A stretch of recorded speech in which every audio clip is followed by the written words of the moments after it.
another day, another Motorola phone. It seems like we just did the G Stylus 2026 and then followed by the Fold. And now we have, oh my goodness, this thing is taped up really good. All right, let's see what's in this box.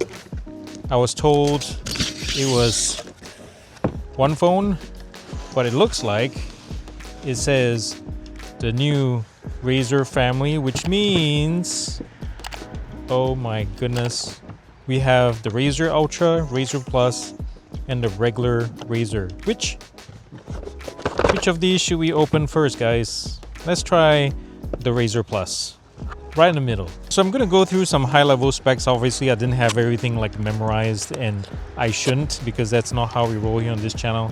But the Razr Plus is like the middle child here, and it's gonna run $1,100 if I remember correctly about this one. And it has the Snapdragon 8S Gen 3 on this. Oh, thanks for choosing our products. Like the packaging is very simple. Includes the Razr 2026 cables, guides, and SIM tool. And that's it. We have Dolby Atmos audio, Snapdragon, Corning, as well as high-res audio. I believe this has Snapdragon sound, if I remember correctly. And this is the 12 gig, 256 GB ROM model. I think there's only one configuration. What color is this? Is this the green? Oh, it says, please do not remove the pre-installed screen protector. This applies to all the foldables, or any foldable that you buy, actually. Oh, yes. What green is this? Oh, look at this. This is so nice. So this has a 6.9-inch, 165 Hertz AMOLED, 3000 nits max, as opposed to the Ultra, which we'll talk about in a second. I believe this is identical also to the regular Razr, so there's that. And on the external side, we have a 4-inch, 165 Hertz, 2400 nits max. Oh yes, I love how fast they power on. Look at that, practically corner to corner, which is really nice. And the battery on this is a little bit smaller, 4500 milliamp hours. So obviously the Razr Plus bisects the two. If you don't want to blow all your cash on the Ultra, $1,500 worth, or you don't want to be like so low key on like the regular Razr, just want a little bit more, go for the Razr Plus. I will try to flash the specs below and you can compare the two. But this, in terms of just overall performance and day-to-day use, I think it'll be good enough for most folks. And here is the regular Razr.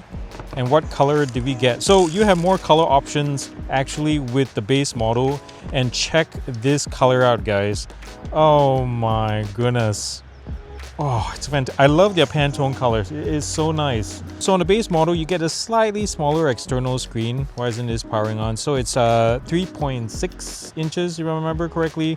And the main display is 120 Hertz refresh rate as opposed to 165. And of course, we have the Dimensity 7450X chipset, if I remember correctly. If I'm wrong, I'll flash it down below, of course. It also has a 50 megapixel camera system. You know, it's the value of the three, and it's, if you want the latest of, you know, Motorola's Razr line foldables, this is the one to get if you're on a budget and just want to explore. This is a fantastic way in. And now we come to the Razr Ultra 2026, and obviously people who have been following Motorola for the longest time will be pissed that they've raised the price and kept the same processor and not done anything there.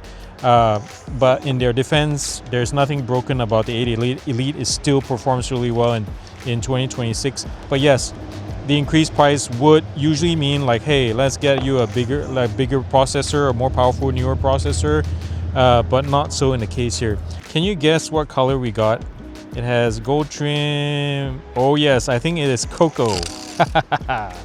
Oh yes. And so the wood cover or back cover of this year's is slightly darker than the last generation. Last generation was lighter, and this, oh, looks so good, guys. It has a little bit less grip than the other two because of wood, but you know, you can't beat an organic finish. This is real stuff right here.